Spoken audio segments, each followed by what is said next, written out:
Looking at 8 men in the box, takes the shotgun snap. Pressure collapsing, throws left, wide open man at the 5, walking into the left side of the end zone to Barry Mobley. Touchdown, FAU! Marvin Scott now the running back. Perry moving around in the pocket, taking the deep shot. LeJante Wester hauls it in. Touchdown Owls! 42 yards from Nkosi Perry to LeJante Wester as they make a touchdown connection for the second time tonight.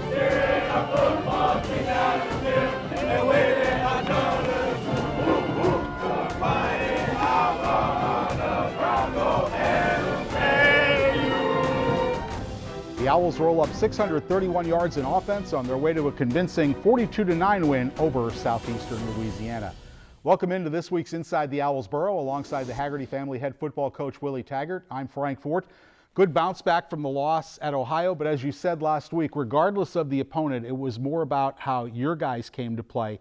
And even after the hour-and-a-half weather delay, your guys came out and ready to play, and that's what they did. It did, and that was pretty neat to see out of our players. You know, with that delay, I was concerned just how they were going to respond, and during the whole time, you didn't hear anyone complain or anything.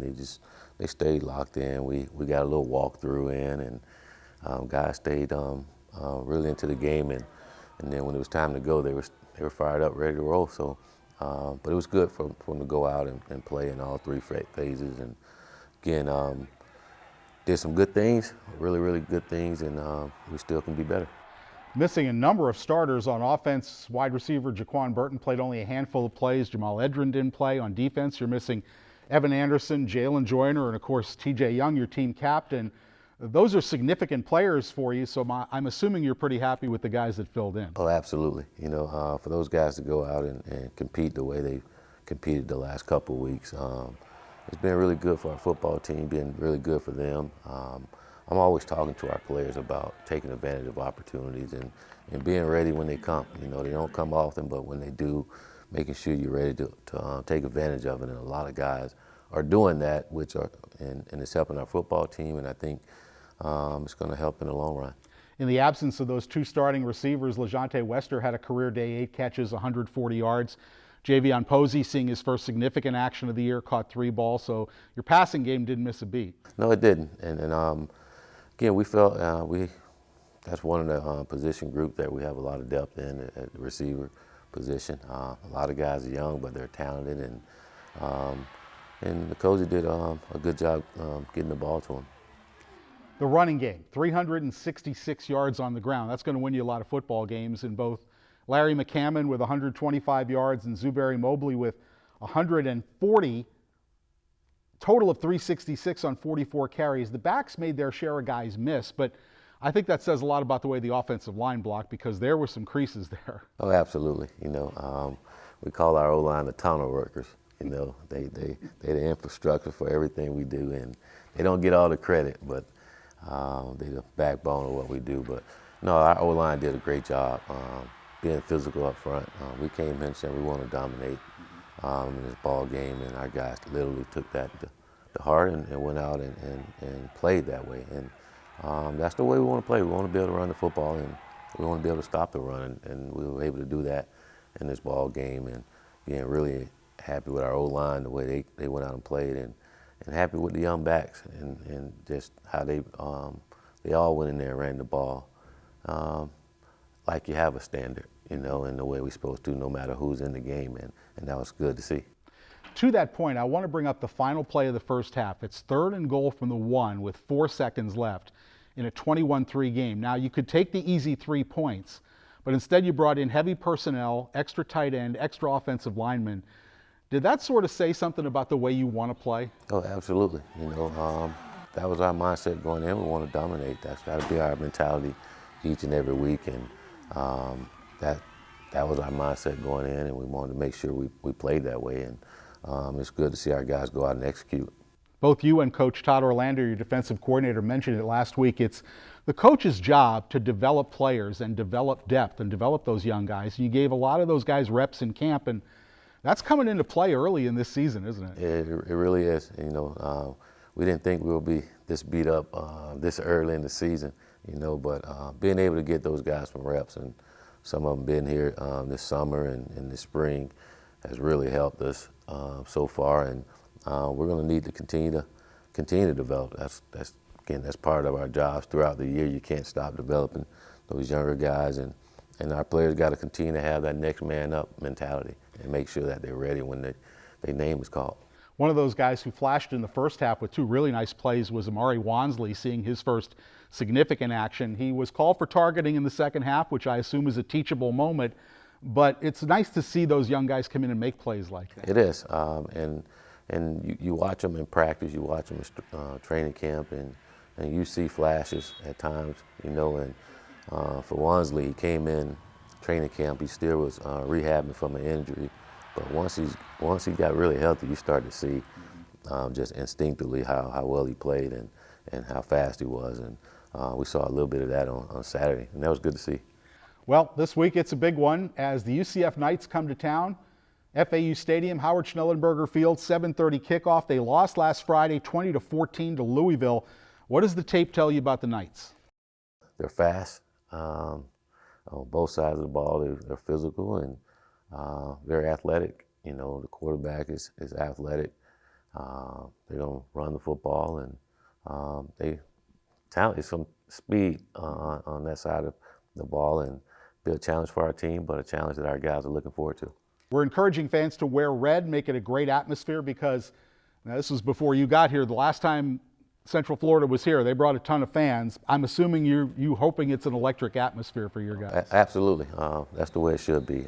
Two teams in the state of Florida playing each other. It should be that way, and should be a nice atmosphere, and our guys will be ready to play. Coach, have a great game. We'll talk to you next week. Thank you very much, and go Owls. Coming up next, we'll sit down with wide receiver Jamal Edrin and find out what makes him tick in this week's Pads Off. That's straight ahead on Inside the Owls Burrow.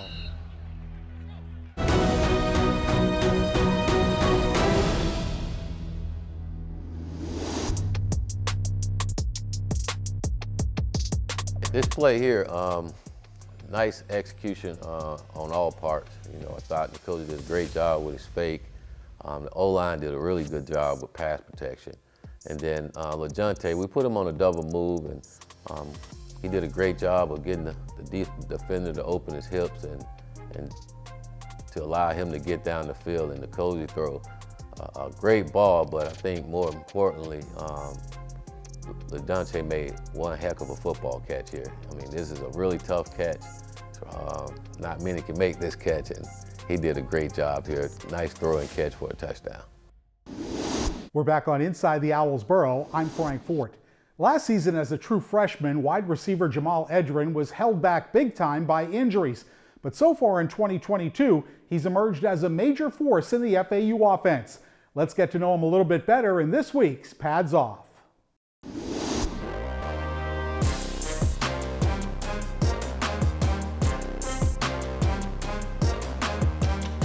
Our guest this week in Pads Off, wide receiver Jamal Edrin from Fort Lauderdale, Florida. And you had, when you committed to FAU, the picture of all commitment pictures, you posed with an owl. Now, was that a live owl or a stuffed up? It was a live owl. It was a live owl.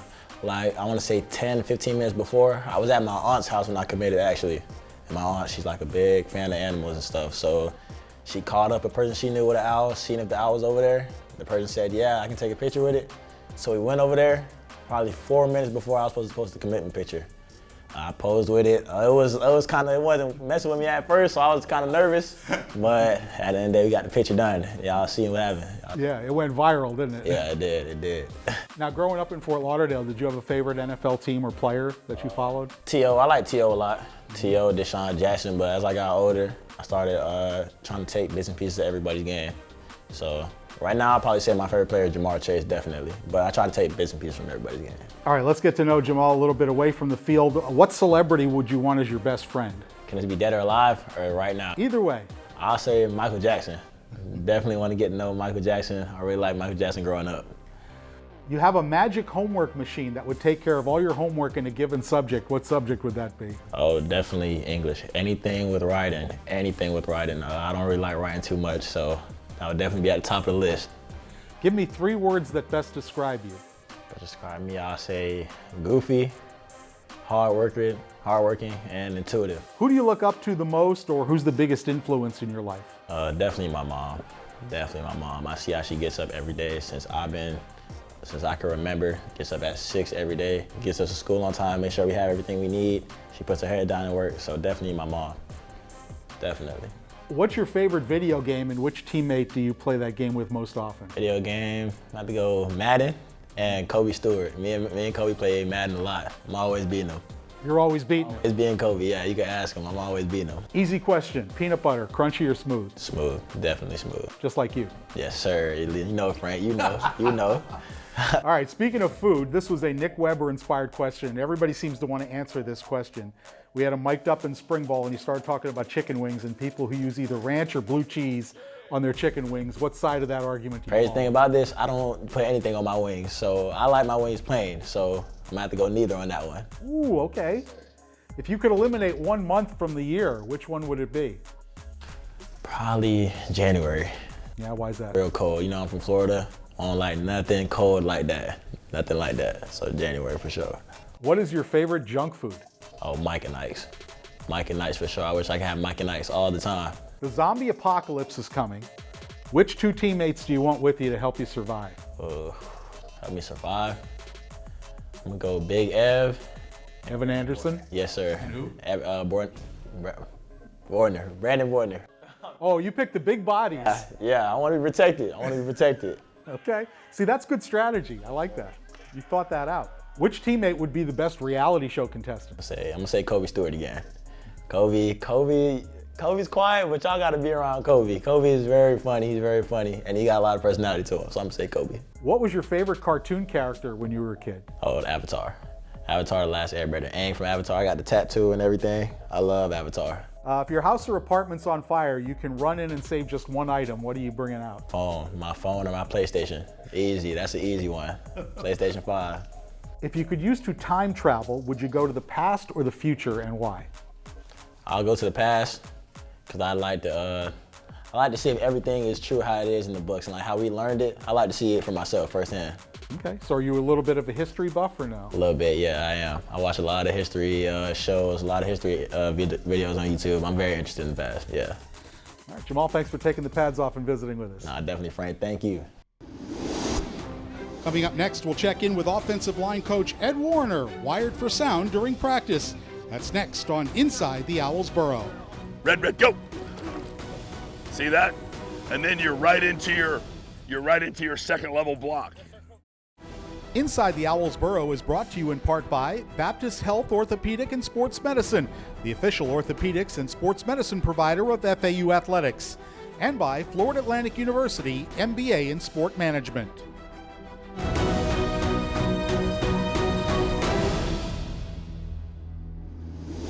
It was really important. I mean, when we in the locker room, I always tell the guys, like, you know, we got to win the game, you know. It'll make no sense we putting up all these numbers and we not winning. You know, I'm all about winning. We win, everything falls in place, you know what I mean? So I'm just glad we got the win and everybody contributed, you know what I'm saying? What would you say about the play of the offensive line tonight? Oh, yeah, they did their thing. Like, you know, I thank them boys every time I run, you know, I thank them boys. They just make it easier for us, you know. Welcome back to Inside the Owls Burrow. I'm Frank Fort. I'm fond of saying that football games are won and lost up front with the offensive and defensive lines. The Owls' offensive line is coached by longtime assistant Ed Warner. Let's listen in as we mic'd up Coach Warner for practice.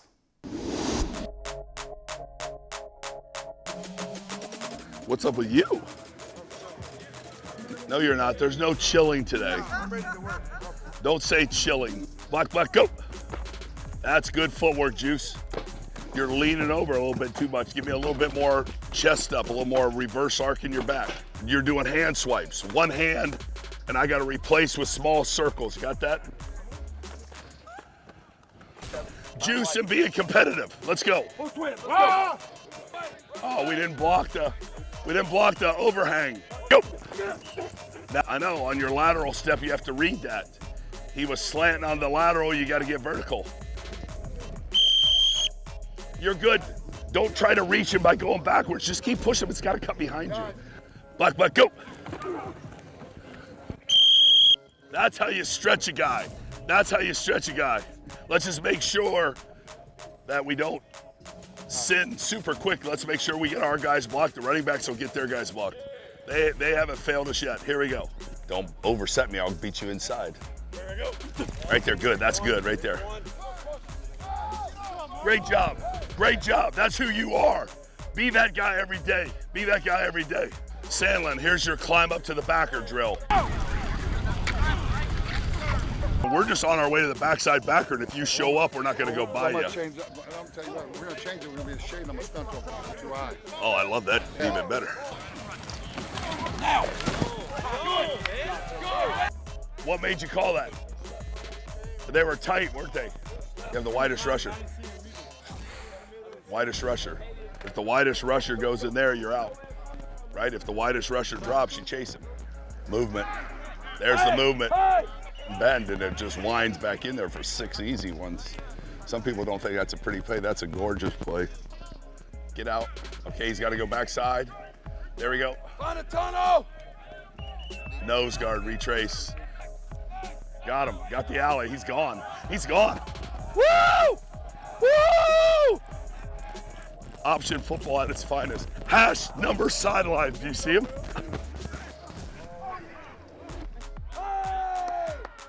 That quarterback stepped up in the pocket and rifled it, didn't he? Shoot for perfection, knowing that we can't get that, but we'll get excellence. 1 penalty and 1 turnover in a 75-play game, and you play that hard, it'd be hard to walk off the field and say we didn't win the game, right? Good? Coming up, he's a former Owl offensive lineman who now delivers motivational speeches all over the world. Where are they now with Chris Shepard straight ahead on Inside the Owls Burrow.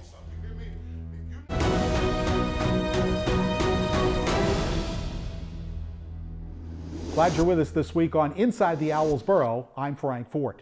This week in Hometown Owls, former FAU greats from the Tri-County area, we look back at a great moment from the career of the Owls' 4th all-time leading rusher, Buddy Howell. Buddy Howell on first down. Has room right up the middle of midfield. Off to the races, Howell to the 40. To the Cookman 30. To the 20. Angling left to the 10. And he's finally taken down from behind at the 5. Give to Howell. Lowers his shoulders. Surges to the goal line. He's in. Touchdown FAU. Buddy Howell collects Florida Atlantic's 4th rushing touchdown of the night. During training camp, the FAU staff brought in several motivational speakers to address the team. It was hard to find a more compelling message than the one delivered by former FAU offensive lineman Chris Shepard, who makes this his life's work. Here's Where Are They Now? But just know you got influence. And it may not be a stranger for some of you. You impacting and inspiring your family, you don't even realize. Or maybe somebody from your neighborhood. You could be inspiring a cat that's in this room right now. Come from a tough environment, 15 brothers and sisters, 9 brothers, 6 sisters, first generation college student. Nobody in my family had ever been to college, so my mom dropped me off for our first team meeting with Coach Schnellenberger. She brought me with everything I owned, which was 2 trash bags with clothes and a pillow in it, and that was it. I'll say it again. Good things don't come to those who wait. Good things come to those who what? Work. You gotta put the work in. You gotta be willing to do that dirty, hard work in the dark. You've been up front with the fact that at 14 you thought about taking your own life. Is that something that fuels you to speak to young men and let them know that, you can get through things even when they seem the darkest? Without question. That's one of the biggest motivators for me. And public speaking is actually my greatest fear. But my little hack that I use is every audience I'm speaking to, I just picture myself at 14. I'm talking to a 14-year-old version of myself and telling them about the light and the love that I needed at that time, and just kind of reminding them that tough times don't last, tough people do. The journey must be as gratifying as the destination. What am I saying? We can't just go ring chasing. You gotta fall in love with the process. My freshman year, I remember sitting in the classroom in the SO building. I had a 7 a.m. class, and a bunch of people kept leaving the room. And we didn't know what was going on. When that class ended at about 7, the professor ended the class early. And that's where we found out someone had just flown a plane through the towers in New York. So I was here in 2001 as a true freshman. That year we went 4-6. but we were playing for something bigger than ourselves. You know, we were representing hope, and we were together, and so that was important. That next year, we won 2 games. It was tough, it was difficult, but those were the times when we decided how special we wanted to be and the type of group we wanted to be, and that we were going to fight and forge through the adversity and prove that we were better than we had been up to that point. And the next 2 years, we made history. We won 11 games, 11-3 our junior year, 4th in the country at the end of the year, and then 9 games our senior year, so it was special. We're willing to accomplish greatness by doing the dirty, hard work in the dark. So even if nobody calls my name, that's what we said, we're shifting from what ifs to even if. So it's not what if it don't work out? What if I'm not the starter? What if we get down by a score or 2? No, it's not what if, it's even if. How often do you do this? How often do you speak to teams, whether it's college, professional, whatever it may be? Yeah, we speak over 200 times a year, whether it's athletics, it's corporate, military. We do stuff on prisons, so 200 plus times a year, which is been 17 years now straight, and I absolutely love it. Whatever's on your agenda, whatever's on the schedule, as you set the tone for what y'all want to accomplish this year, accomplishing the goals, but more importantly, accomplishing the mission, which was what? Real brotherhood. What's the mission? Real brotherhood. That's how we focus. It's exciting to be able to, have spoken on every continent in the world except Antarctica. But the mission is to take love and light to the people and places that need it most. It's pretty easy to see why Chris is in demand as a motivational speaker all across the globe. I'm Frank Fort. Thanks for watching. We'll see you next week on Inside the Owls Burrow.